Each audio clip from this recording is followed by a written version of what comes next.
Lordy, lordy, lordy. Looks like I'm ready to replace a smoke alarm. I've taken the existing smoke alarm down, and here's the first section of it, and I'm going to replace it. I'm inside an attic, and when you're in an attic, if you got any gas, now there used to be a water heater here that was hooked up to gas, and we ended up putting a what do you call it, a tankless water heater, and it runs off of gas. You can see where the gas line is, and there's also a gas heater furnace here.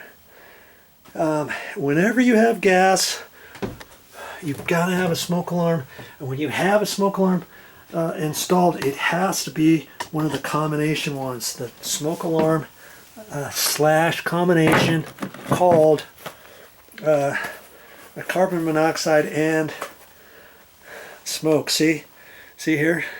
This one I'm installing. It's hardwired, and it's got a 10-year battery backup, worry-free, smoke plus carbon monoxide alarm. You've got to use one of those anytime you are close to gas. Okay, and that's what I'm doing. And I know it's time to pretty much replace this. I've looked at the old one, and the old one's got maybe a couple more years life expectancy on it, and generally you can see the dates on the back side, and here I think that's the date. That might be the date right there.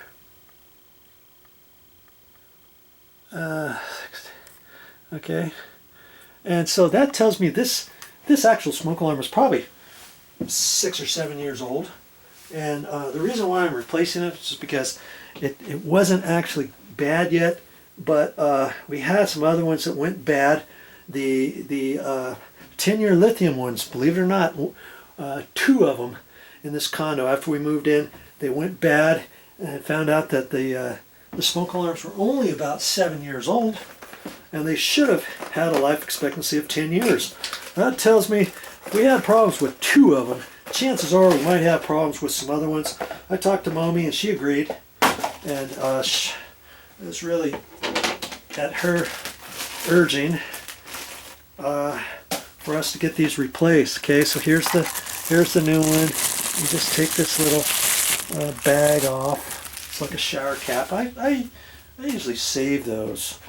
Okay, and on here will be date of install, and let's see here, replaced by. So I'm going to fill those out before I get up there. It's always good to do that, just in case you think, oh, I'll remember 10 years from now, no biggie.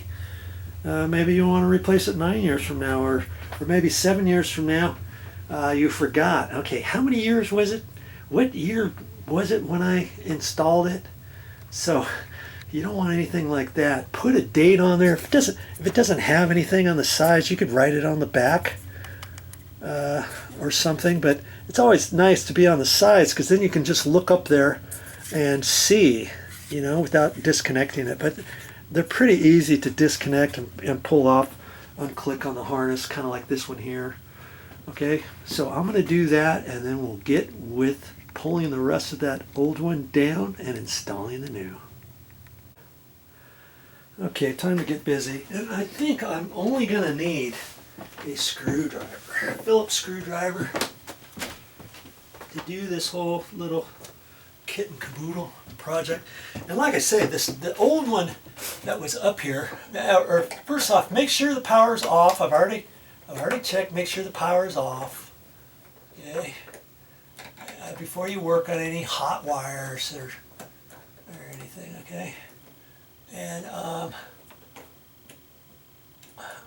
was going to say, this one, because it's like 7 years old, I'm going to keep it just as a backup. You never know. If another one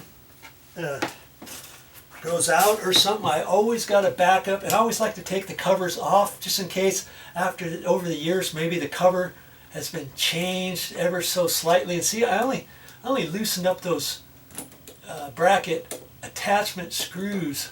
Oh wait, I don't want to do that yet. I'm getting ahead of myself. I'm going to take off the old mounting harness.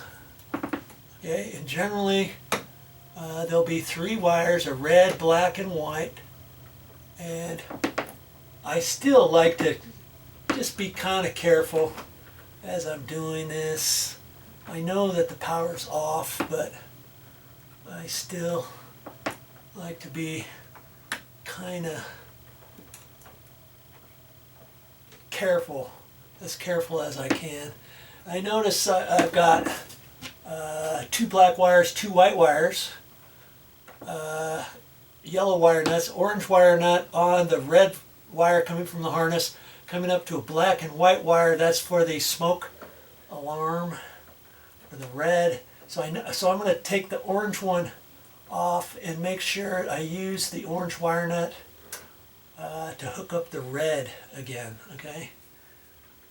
And I can take this whole thing down. Now the power is off. I shouldn't have to be too concerned. If you are concerned, you could do 1 wire nut at a time if you want.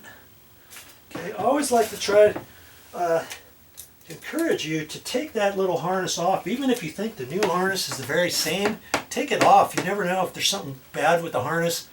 Now when they come, there's a little red plastic cap on the red in case there's only black and white. If this was at the end of a line, maybe you don't have a black, red, and white wire to hook up to. Maybe the red's not here. Maybe this black and white one's not here. And you only have black and white to hook up. Then you'd leave that little cap on there.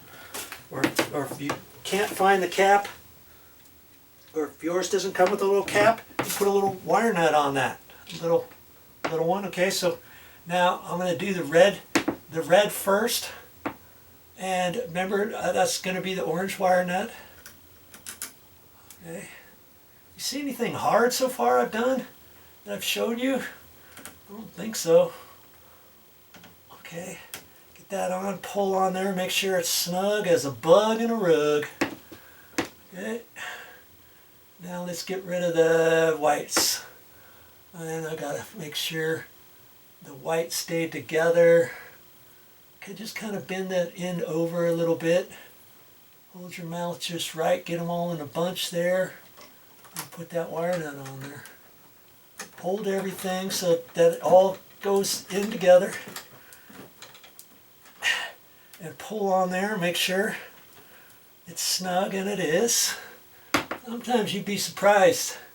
You don't pull on that, on this little wire, and the wire nut's tight. You think, everything's fine, I don't have to do that. And then you find out later you got a problem, and you troubleshoot it, you pull the whole thing apart and find out your wire nut was tight, and you pull it on the wire and the wire was loose and chattering, or it was out or whatever.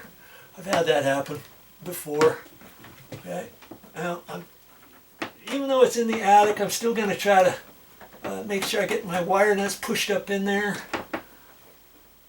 far enough. And try to keep my grubby fingers off of the ceiling. I know those. I try to keep my wire nuts away from the very, very middle, and make sure I got enough room so that I can kind of push this up in there, knowing that it'll go. All right, let's just keep it rolling, eh?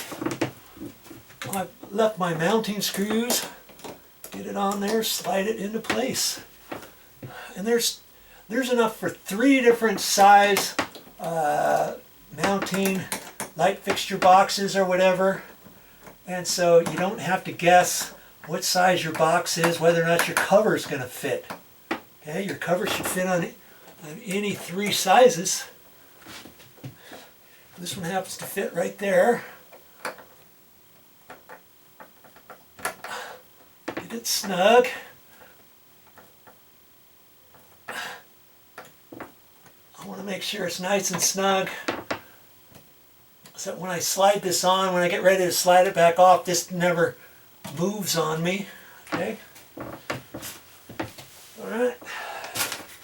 I want to make sure this is clipped in properly on here, and it snaps in, and it's snapped. Okay, and now I can push it up in there line this up, make sure, so in some locations it might not fit, and then you slide it around and then it fits. Make sure to feel your hand, your finger all the way around, make sure it's up snug before you turn it. I'm going to turn it right to the right, and the battery should chirp. Okay, now it should click on there more. There we go. Okay, there it is.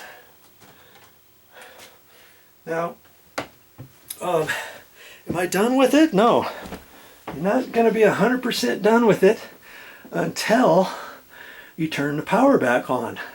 Once you turn your breaker back on, then you can press the button. See, this is the test button or reset button or setting button, whatever. This particular smoke alarm only has one button right here in the middle. I don't want to press it right now because it's not going to set properly because I don't have a power on to the house for the circuit where all the smoke alarms were installed. Does that make sense? So I've got to do that first. Then I'll come back up here, press the button, and it will be rock and roll, ready to go. Okay, maybe we'll do that next. Okay, I turn the breaker back on.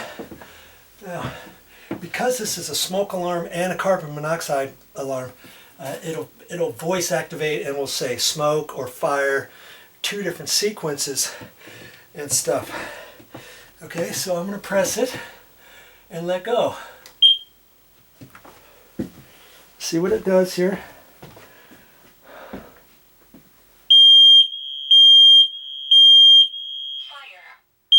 It says fire. Warning, carbon monoxide. Warning, carbon monoxide. It has to go through the whole system like that so that you know that it's set properly. And now the green light, I see the green lights on and everything, and this one's all set and ready to go. Okay, and now that I've turned the power back on, I've got to go around to all my other smoke alarms. Yes, don't forget to go around to all your other smoke alarms and reset them. Okay, not all are the same. This one just happens to have one button. If yours has two buttons, look at it, read your directions, or look up there, shine a flashlight, see which one's a reset button or a test button, and do it accordingly, and get all of yours reset before you call it good. Don't forget, because if you don't set your other smoke alarms, they always tell you to retest them. Anytime you turn your power off, because these were hardwired to your system on a breaker, if you don't press your other ones and set them and test them throughout your condo, throughout your house, maybe they don't get reset properly, and if you have a fire, maybe the smoke alarm does not go off properly. Okay, don't forget. Well, that's all I got for this time, but I'll be back with more videos, and I have no idea what I'm going to show next. You'll just have to keep sticking around to find out.